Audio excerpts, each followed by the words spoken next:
Iritsi da ekaina, ekainarekin batera urtero antolatzen dugu urtearen zehar gure ikastolako ikasleek egindako eskulanen erakusketa.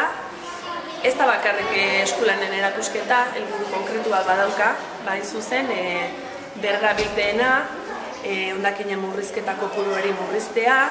Orduan, gero ikusiko duzuen bezala, edo gonbidatuta zaudete ekainaren 10 arte Zelai Arestira etorri, eta gure artelanak ikusteko aukera izango dezuenez, etorri ikusi eta ikusiko dezuten nola, papelak, kartoia, telak. Gu hasten geha 3 urtetik, 18 urte bitarteko ikasleekin lantzen dugu, eta bakoitzari eskaintzen diogu bere adinaren ezaugarri pixka kontuan izan da maila bat. Orduan, ikusiko dituzu.